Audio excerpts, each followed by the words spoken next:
So we're just talking? You just look at me. I guess I gotta start the show. Welcome to the Happiness Jungle TV show. I am your guest host, Cammie Baker, and I'm excited, and you know I am, because I'm always excited to be doing the show of the Happiness Jungle. And today we are talking with Lisa Casillo, and Lisa is Connecting Worcester Style. You are the connector. I am. You are known high and low, worldwide, starting in Worcester, Massachusetts. Lisa, tell our viewers a little bit about yourself. So I moved here from Florida to Massachusetts in 2009. What city in Florida? Titusville, Florida. Okay. Yes, little tiny Titusville, where NASA is. The space shuttle goes off there. Most people are like, I've never heard of that. Where is that? It's where the space shuttle goes off. Oh, okay. Yeah. Yeah, so I moved here. I was new to Worcester, and I started with a financial firm, and I've stayed here ever since. I really like it here, actually. I like the people. You know, when I first moved here from Florida, people would say, Florida, why'd you come here? But you know what, it is nice to have a change of season. Yeah. In Florida, it's hot, or it's really effing hot. Yeah. Or it's hot. Yeah. That's what I say all the time. I'm like, it's hot, hot, or hotter. You know? Like, okay. I remember when I first moved here, I brought a U-Haul with everything I owned in this ginormous U-Haul, and they were saying when you go down such and such road, you got to watch for the frost heaves. I'm from Florida. You're like, what's that? A frost heave? Wait. That was the first thing that popped into my head. Right? Yeah. So anyway, yeah. So, and you know what I still haven't figured out is the whole basement thing. Being from Florida, you don't have basements, but they have basements here. Why do houses have basements? I was a real estate agent, and I don't know. I'm assuming just to put lots of stuff in there. I don't know. Yeah. I have a basement, but I don't put anything in it. I thought it might have something to do with keeping the house warmer, but I just thought one Florida girl to another, maybe you'd figured that out. No, and I don't go in the basement very often unless I absolutely have to, because there's spiders down there. Yeah, they are not. I'm not friends with spiders. So what makes you the connector? Well, honestly, it didn't happen on purpose. I just like people. I really like people. I love learning about new people's businesses and where they came from and how they built it, and the challenges that they've had. Because me building a business, it was very challenging. And sometimes people look and they say, oh, well, you have a successful business now. It took me a decade to do that. It didn't happen overnight. So I was talking with a girl today, a woman today, and she had said that she's struggling with her business. And I asked, well, how long have you had your business? She said 3 years. I said, oh, you're a baby. Mm-hmm. You got a long way to go. Well, share a little bit about that, because our viewers are people who are wanting to be happy and live a happy life. And my viewers specifically are usually business-minded and entrepreneurial. And it's good to know that I'm not the only one that struggles. I'm not the only one that suffers. I'm not the only one that feels like the captain of my own entrepreneurship sailing alone. Like what struggles have you had that you've gotten through? Most of it is getting out of my own head. So you get in your own head and you doubt everything you say, doubt everything you do, even though you know that you're the expert at what you do, you still will doubt yourself. And sometimes that's good because you check yourself. Have you ever had people that doubted you? Oh gosh, every day, on a regular basis, yes. You know, but as long as you're confident in what you do and that you know what you're talking about, it's okay. And you've said in the past that sometimes there are people that are not your people. Don't try to make them your people. They're not your people. I just had an issue a couple of days ago, and Lindy Eldridge of the Happiness Jungle, Chief Happiness Officer, she and I were talking about it, and we got off the phone. She sent me a text, and she said, nobody liked Oprah, nobody liked Ellen, and nobody believed in I Love Lucy either. Yeah. And I'm not trying to say I'm comparing myself to Oprah, but the point is she believed in herself. There are people out there that are very successful, and they were shot down, and there's story after story. You know, Edison, it took, 9,999 times to create the light bulb, and all these stories, and Michael Jordan, you know, was kicked off of his high school basketball team and all that. So it's good to know that people struggle and still make it through. Yeah, you do. And I think it's when you're in business for yourself, not everybody can be a business owner. You may be great at your craft, but it doesn't mean you're a good business person. So sometimes it's going outside and looking for that help in order to help you. And that's one of the reasons why I started connecting with other people, is sharing with them, this is what I've learned in my business and building a business. So let me share that with you. You're so right. And I always think of Michael Gerber's book, The E-Myth. The woman bakes a really great pie. She is the best pie maker in the world. Everybody says, Mary, you need to have a pie shop. You make the best damn pie. And she does make a great pie, but she doesn't make a good employer or a good employee or a good hirer and firer and orderer and negotiator and all that stuff. Marketer. Yeah. Hello. Yes. Yeah. And I say that a lot to people. You can have the best product in the world, but if nobody knows about it, you're dead. You can have the cure to cancer, but if nobody knows about it, you're not curing anyone. One of my favorite mentors lately is Grant Cardone, and he talks about obscurity. That truly one of the biggest problems business people have is obscurity, meaning if they don't know you, they can't like you, they can't share you, they can't refer you, they can't introduce you, and they damn sure can't hire you. Yeah. Yeah. So let's be seen and be heard, which is one of the things you help your people do with Connecting Worcester Style. Yeah. And oftentimes people ask me, well, what's in it for you? Really nothing. Did they actually ask you that? Yeah. I've had people ask me that, what's in it for you? I mean, and one thing that is in there for me is that oftentimes I've learned about a business that I can use myself. I'm like, oh, I could totally use your services, but I didn't know you existed. Or I've known about the business, and then I went to do the interview and I learned more about it to where I could respect it more than I had in the past. So true. And to your point about finding people that you can work with, nobody's ever said that to me about the TV show. What's in it for you? But I'll tell you one of the things that's in it for me, when there is someone on Facebook or LinkedIn or that I meet out in the community or someone that I know that I've heard of, it is so easy for me to reach out and say, hey, so-and-so, would you like to be featured on my TV show? Our TV show, the TV show, right? Oh, I'd be so honored. And I have been able to interview between this and also when I do Fabulous, Fierce, and on Fire Fridays with Friends featuring on Facebook, when I do that one, I've been able to interview some of the most interesting life coaches and business coaches and marketing people and professional coaches and sex coaches and I mean you name it. And Things you've never heard of. It's like getting a free 30-minute consultation. Right. And they're happy to do it. Yeah. And then you give them the information and then they share it in the best way that they possibly can. And when they share your show, because you provided a platform that they can shine and their people can see what they do and their people can get to know them, when they are sharing that which you've given them to share, guess who else they see? You. Yep. Yeah. Yeah. And that's how And that's my called people see them also. Yeah. It's called organic growth. It's called win-win-win. It's called when the tide rises, all ships rise. Yep. And it's Very so much. interesting to me that others can't wrap their head around that. Yeah.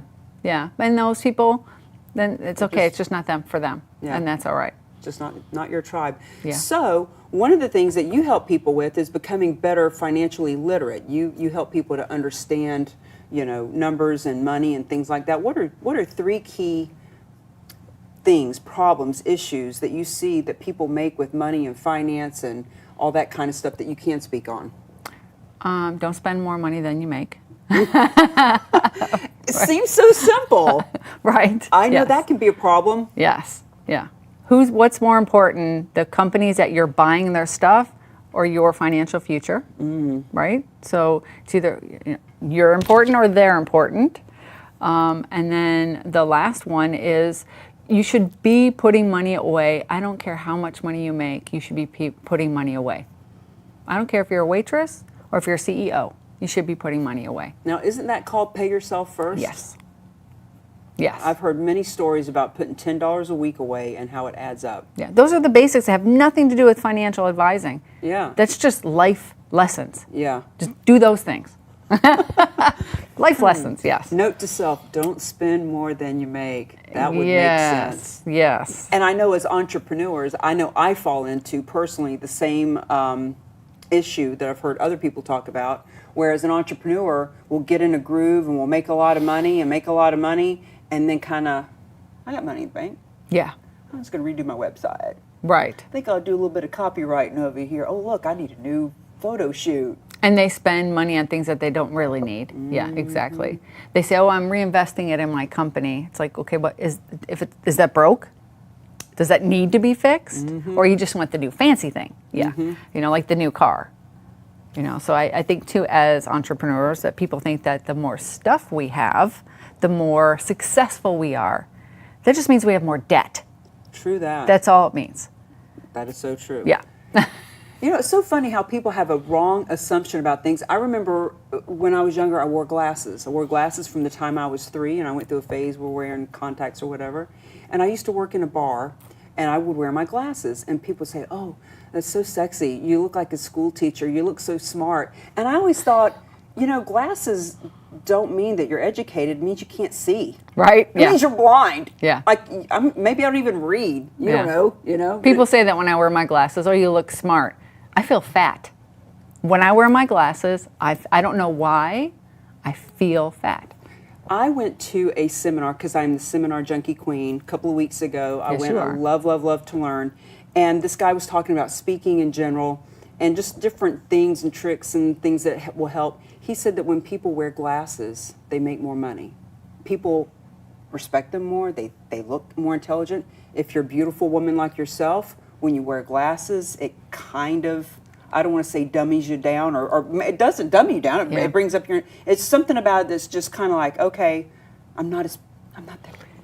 I have all my glasses. It's a perception thing. Yeah. People perceive us very differently than we perceive ourselves. Perception is reality. So perception is reality. People see you out, and they see you as the success that you are. What would you like people to really know about Lisa? Somebody asked me about something like that yesterday, and they assume. So I used to be a clerk to the court, and people would assume when they would call in, because I was in the information center and dealt with the public, the judges, and the attorneys, and they just assumed that I never got tickets. I'm like, of course I get a ticket. I drive a car just like you do, Yeah, but you can get them taken care of. That is a possibility, yes. At the time, and it wasn't after, it was beforehand, yes. So, but as a financial advisor, I've made financial mistakes in my past. So I'm using my own experiences to help people. Don't make the mistakes that I made. We've all made mistakes. If we don't make mistakes, we do not learn. If we always did everything the right way, you'd never learn any other way, right? So I've made financial mistakes in my life, which have taught me, don't do that again, right? So I think that it's okay for whoever you're working with in any industry that they've learned stuff from life experiences and are willing to share it with you to say, look, let's learn a little bit from the mistakes that I've made. Frankly, that makes a better coach. It makes a better mentor. Instead of sitting up on the top of the hill looking down and saying, "This is what you should do." Yeah. It's more like, "Hey, look, I've been there." I remember when I was in real estate, I had a 780 credit score my whole life. I had credit cards when I was 16. I had a Discover card, and one turn of events to another, ended up getting married. Blah blah blah. Short sale for my house. Yeah. And went straight from not even being able to sell it in short sale, when the whole crash happened in 2000 whatever 8, and bought my house for $250. Yeah. Couldn't even get $99,000 for it because of the crash. Yeah. And in Florida, things were bad. Yeah. And going through that, though, as time went on, when I did get back into real estate, it made me a better real estate agent, because I could talk to people in short sale and I could say, "Look, there ain't no shame in my game. Let me tell you, this is what happened for me. This is why I know what I can do to help you." Yeah, you learned from that experience that, hey, how can I not have this happen to other people? Exactly. So having said that, you had all these different things happen. There are people that you work with. Who do you like to work with? Like, who's a perfect person to help for Lisa? I think a person who takes their financial future serious. Because oftentimes people don't. I'm going to think about it later. I'm think about it later. Well, time is what you need. Time is what you need, right? So if you're waiting, you're losing out on that time. So those people who are serious about their financial future, clients who want to come up with a plan. So I like the nerdy part of my job, where some people don't. Some people don't like that part. I like the nerdy part and really helping people figure out, where do you want to be? Where are you now? Where do you want to be? And can you get there? You're a triple threat, because you're beautiful, you're vivacious and friendly, and you're nerdy smart. You got all of it. I always say to people, you either love me or you hate me. I say that every I day. say that. Yeah, it's difficult. I think when people have our type of personalities, It's very polarizing. yes, and we can make people very nervous. And I've learned that about myself, over the years. So I try to do the self-reflect a lot. Yeah. So I seem to go through phases of it. Yeah. And you know what? Right now we are in Mercury in retrograde. Are you familiar? No. Do you pay up? No. Well, Mercury in retrograde. There's a lot of crazy things that happen, including the fact that that cars and equipment and things break down during Mercury in retrograde. There's just crazy things that happen. I don't need that. So we get squirrely. I get super squirrely in retrograde. 2 years ago, I had 3 major life things happen: relationships, people I met, things I did and moved. And when I look back over that year, for whatever reason, I noticed that all 3 of them happened during a Mercury in retrograde, because it happens every 3 to 4 months. There's another one. There's 3 or 4 Mercury in retrogrades a year. And I realized that. So this past year, I actually put it in my calendar, so I know. Stay home. They last for 17 to 22 days or so. So I put it in my calendar. That's a long time. I know. So I know that it's Mercury in retrograde because I put it in my calendar to remind myself, don't get too squirrely, don't make too many weird rash decisions. Maybe you don't want to go on that date, Yeah. And I think too, as we get older and we start to know ourselves a little bit more, I think we start to respect ourselves a little bit more also. That's true. I've come to that realization that not everybody's going to like me. I'm not everyone's cup of tea, and that's okay. And it is okay, for sure. So we've got about 10 minutes left of the show, and I want to make sure that we touch on your heart, like what it is that you're passionate about, because I know that you're a very giving, loving, community-oriented, let's help kind of guy. So what are you working on right now? What projects? What project aren't I working on? Right? Yeah. I like to be busy. I like to be busy, yeah. You like to have assistants that don't quit too. Yes, I have 2 great ones right now, thank goodness. Awesome. Yes, they're wonderful. And so I do have a lot of things that go on, because the busier I am, the more productive I am, right? So when I'm working with clients, the more stuff I have going on, the better I am at it. Yeah, I'm one of those people. So right now I'm working with the Genesis Club. And I'm raising money for the Falmouth Road race that they're going to be in, and I'm doing Sisterhood of the Traveling Purse. Yes. So I don't know where I came. No, I did know. I stole this actually from Erin Jansky. I stole it from her. And I went to Sweet Jane's, where I know the owner, AJ, and I said, hey, would you like to collaborate with me to raise money? I'm thinking about taking a purse and raffling it off and just going around the city and doing Facebook Lives at people's businesses. And she said, oh my gosh, that sounds like so much fun. Everybody says it sounds like fun because I'm doing it myself. It's like, well, I'm doing it myself. They all think it's a great idea, but are they buying tickets? Yes. So I was in Jamaica for a week, and I had some people who had reached out to me. So when I got back, I did the Facebook Live yesterday and put them in the bag like I promised that I would. And then Friday, I'm going to do a Facebook Live with AJ, the owner of Sweet Jane's Designer Consignment. And then I will start talking to businesses about coming to their place to do a Facebook Live, give them a little bit of PR, and also sell some raffle tickets. Yeah, so I'm very excited about that because it's fun. I like to make it fun. Like you've talked about before in collaborating with other businesses to raise money. It's not just about giving the money. It's about getting people involved in it. And I think that will really help. Well, it's like when I talk to organizations about, okay, the difference between sponsorship and collaboration. And when you, Mr. Business Owner, are sponsoring, what is it that you are wanting to achieve? In other words, yes, you want to help the puppies and the kids and the veterans. I get that. We are all heart-centered. I get that. Right. But what are you wanting to achieve? Okay, well, this one wants exposure. Mm-hmm. And this one wants business. Let's be real honest. Okay, well then let's collaborate and get 10 times the exposure and 10 times the business and 10 times the money raised for the organization. Right, you're already volunteering your time, but you're not, like you said, taking it that step further to show this is what I'm a part of right now, and look at what they're doing in the community, the great things that we're all doing together. So you're getting that PR, but you're already doing it anyway, you're just not getting the PR. I love when you and I met and you made a comment about how you had already noticed all these corporations and businesses and individuals were sponsoring, and they're given their $500 or their $5,000 check, and then 3 months later, when the golf tournament happens, 100 people see their logo Right. on the banner. Why aren't they showing what's going to be happening in 3 months over that 3-month period? Yeah, and I saw that a lot in the golf tournaments that I was volunteering in. I'm thinking, what a huge loss and an opportunity that you're wanting. You're going to all these networking things. Well, you should be talking about this event that gives you a reason to talk, right? It's so strange to me. Here's $500 for your event. I want you to advertise for me. Now I'm going to spend 3 months going out networking and never mention it. Yeah.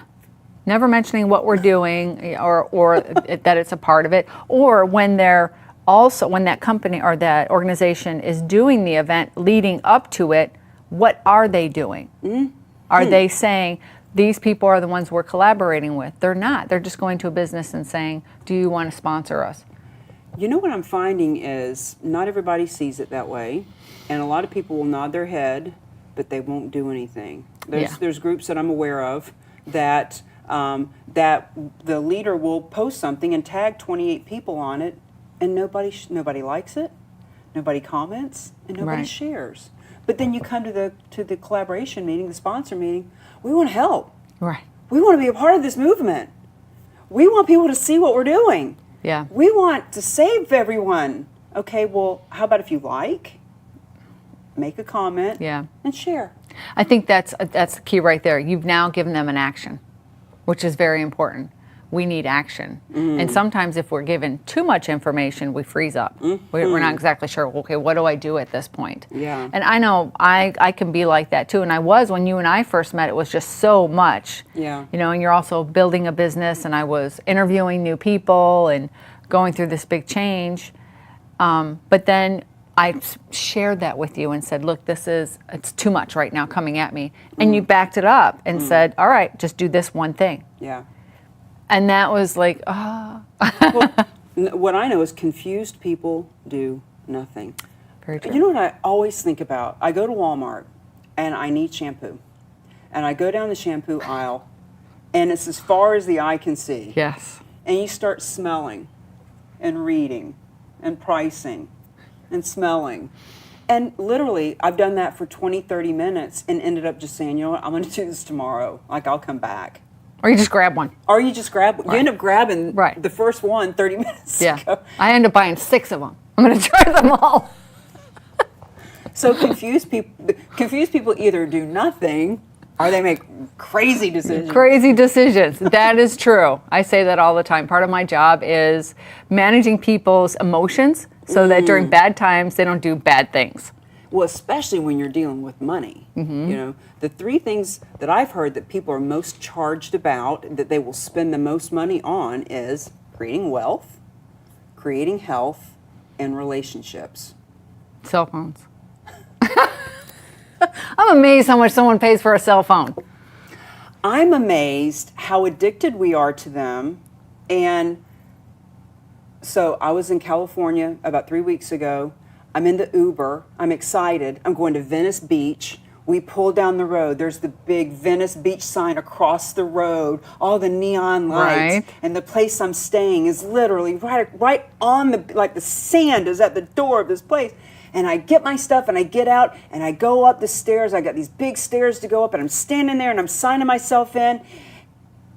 And you go for your phone. And I had left my phone in the back seat of that car, of the Uber car. And you can't just call them. Like, it's too late. I almost felt like I want to throw up just thinking about it. It was horrifying. And I thought, what am I going to do? Yeah. And so I thought, okay, I feel like I'd just been raped and now I got to work through it. It's like, okay, all right, well, worst case, I can find a Verizon tomorrow and get a replacement. But for right now, what do I do? And I'm working through this, and I had my bag with me, so I got my laptop out, and I'm like, you can't just find your Uber driver. So I'm like, what am I going to do? About 5 or 10 minutes goes by. I go back up to the front desk, and I'm like, well, I might as well just check in. I go to the front desk. There's a woman standing next to me, and I notice over, it's my driver. She was standing there with the phone, getting ready to turn it in at the desk. And she says, this woman left this in. And I looked at her, and I hugged her, and I reached cash out of my pocket, and I said, thank you so much. But That's weird that she went in the back and actually looked to make sure everything was out. She picked up another fare, and the fare saw it. And very nice. Yeah. Yeah. So I think people are pretty sensitive of that. It's like if you were to leave your baby in the car, like somebody would say, "Oh, there's a baby in the car. Let's help with that." Right. Yesterday, I was in the bathroom of a Panera's, and there was a cell phone sitting next to the toilet, and I thought, God, whoever that is, God bless them, because they're going to have that moment in 3 minutes or half an hour. Right. Yes. And there's nothing you can do about it. No. Nothing you can do about it. We are addicted. You're absolutely right. Wealth, health, relationships, and cell phones. Yeah, that's your lifeline to everything. Including your health, your wealth, and your relationships. I only got a smartphone 3 years ago. Prior to that, I was like, I am not going to do it. Maybe that's why you've been so successful. So, last minute, what do you want people to know? What's the secret to your success? What's a book they can read? What do you recommend? Well, I do recommend that you realize that there is no magic ticket to being successful in business. There's no magic ticket. It's time. Time in the business. You have to put the time in order to get anything out of it. So if you put the time in, eventually, if you are successful, that's where it's going to come from. There's no get rich quick thing. It only happens in movies, which I love movies, but. But that's it, just time. Just time. And get to know people and learn about them. And it's a relationship. It is a relationship. It really is. Yeah. Work with who you like. One of the things I say is don't be so worried about the company they represent. Be more focused on the company they keep. There you go. Very much so. Yeah. Resources and relationships lead to the revenue that rock. Lisa Casillo, it's been an honor. Yes, I love this. Thanks for coming on. I'm so glad I got to introduce you to my other guest that's also from Worcester. Oh my gosh, I loved Ernie. Yeah, Ernie Yes. Floyd. Another good show. Yes. Happiness Jungle, Cammie Baker and Lisa Casillo saying it's a jungle out there, but you can be happy. Bye.